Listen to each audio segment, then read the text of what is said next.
द्वंद्व कहाँ तक पाला जाए, युद्ध कहाँ तक टाला जाए, तू भी है राणा का वंशज, फेंक जहाँ तक बाला जाए। जय हिंद, जय श्री राम। स्वागत है आप सभी का मेरे इस नए ब्लॉग में। और मेरा आज ब्लॉग होने वाला है भारत माता के नाम। मेरा आज ब्लॉग होने वाला है सभी भारतवासियों के नाम।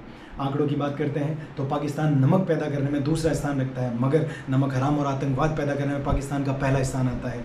और नमक हरामी की बात करते हैं पाकिस्तान की, तो महज 3 घंटे बाद, सीज फायर के महज 3 घंटे बाद में उसने उल्लंघन किया। तो वो किस मुंह से बात करता है शिमला समझौता की, वो किस मुंह से बात करता है सिंधु जल समझौते की। भगवान श्री कृष्ण ने कहा है, परित्राणाय साधूनाम विनाशाय चतुष्कृताम धर्म संस्थापनार्थाय संभवामि युगे युगे। जब भगवान श्री कृष्ण कौरवों को समझाने के लिए जा रहे थे तो द्रौपदी के मन में शंका हुई। द्रौपदी ने पूछा कि हे माधव, क्या युद्ध रुक जाएगा? तो प्रभु श्री कृष्ण ने कहा कि तू मुझ पे नहीं, तू भरोसा कर दुर्योधन पर। शत्रु की नीचता पर भरोसा है कि शत्रु जरूर कुछ न कुछ ऐसा कदम उठाएगा कि युद्ध तो होगा।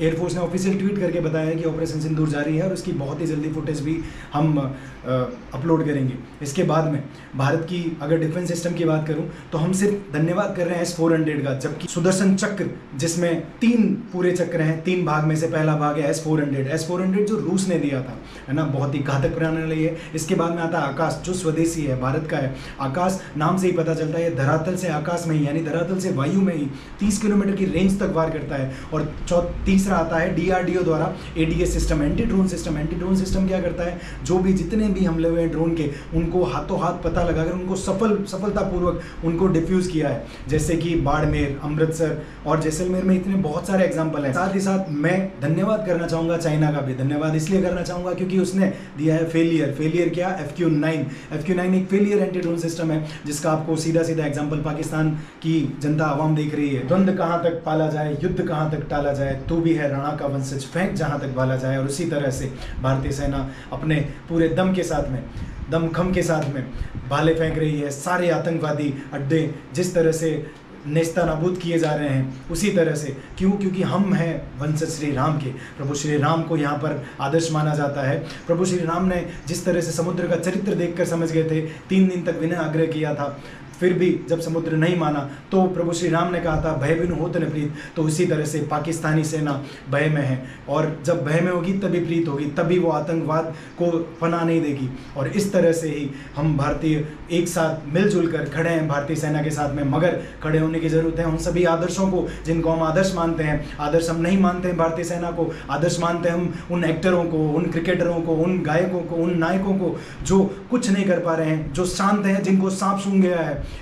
इस ऑपरेशन सिंदूर के बारे में जिन्होंने कुछ पोस्ट नहीं किया है, मगर भारतीय सेना और भारतीय जनता को जरूरत नहीं है उनके ट्वीट्स की, जरूरत नहीं है उनकी पोस्ट की। अरे तुम्हारे किसी ट्वीट और तुम्हारे किसी पोस्ट से उनको कुछ नहीं मिलना है, उनके पास हथियार नहीं पहुंच जाने, मगर उनके पास एक शक्ति मिलेगी। भारतीय सेना में इतनी शक्ति है कि पाकिस्तान जैसी सेना का तो ब्रेकफास्ट में चबा जाए, कच्चे चबा जाए। मगर ज़रूरत है हमको सबको पैनिक नहीं होने की, हमें सबको इकट्ठा होने की, हमें सबको यूनिटी में रहने की।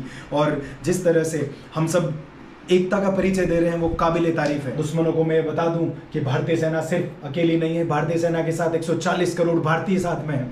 हम सभी साथ हैं, जरूरत पड़ने पर हम बॉर्डर पे जाएंगे और अपनी जान देंगे नहीं, जान लेकर आएंगे उन पाकिस्तानी सेना की जो आतंकवाद को पनाह देती है। और सिर्फ भारतीय युवा ही नहीं, यहाँ पर मातृशक्ति का भी बहुत योगदान रहा है। आप इतिहास उठाकर देख लो, कोई भी युद्ध उठाकर देख लो, माँ भवानी, माँ चामुंडा, माँ करणी, माँ तन्नोट राय, माँ भादरिया और माँ भवानी के साथ में ही मां नवदुर्गा का आशीर्वाद बना रहा है, इसी तरह से बना रहेगा। आज मातृ दिवस के उपलक्ष्य में मैं सभी मातृशक्ति को भी आह्वान करना चाहता हूं कि देश के साथ बने रहें, इसी तरह बड़े बुजुर्गों और देश के युवाओं का साथ दें। और इस तरह से क्योंकि राजस्थानी भाषा में मैं अपने इस ब्लॉग का अंत करना चाहूंगा कि गढ़ जो दाने ऊपरे बैठी पंख पसार, अंबा थारो आसरो तू ही जहर रखवार, चावंड थारी गोद में खेल रहे हो हिंदुस्तान, तू ही जनीन के राख जे थारा टाबर जान। जय हिंद, जय भारत, जय माता दी। मैं एक भारतीय होने के नाते सभी भारतीयों को आह्वान करता हूं कि आप जिस भी राज्य में हैं, जिस भी माता को मानते हैं, आज मातृ दिवस के उपलक्ष्य में सभी माताओं की दुआ चाहिए, हमें सभी भारतीयों का साथ चाहिए, भारतीय सेना के साथ हैं हम। आप कमेंट करके बताइए आप किस राज्य से हैं और कौन सी देवी माँ आपकी रक्षा करती है। सभी देवी माँ से मेरा नमन, सभी मातृशक्ति को मेरा नमन, सभी भाइयों को मेरा नमन, सभी बहनों को मेरा नमन। भारत माता की जय के साथ में हम ये ब्लॉग खत्म करते हैं, हम ये ब्लॉग का समापन करते हैं। आशा करता हूं आपको ये ब्लॉग अच्छा लगा होगा। अच्छा लगा है तो कमेंट में जरूर लिखें भारत माता की जय। जय हिंद, जय भारत।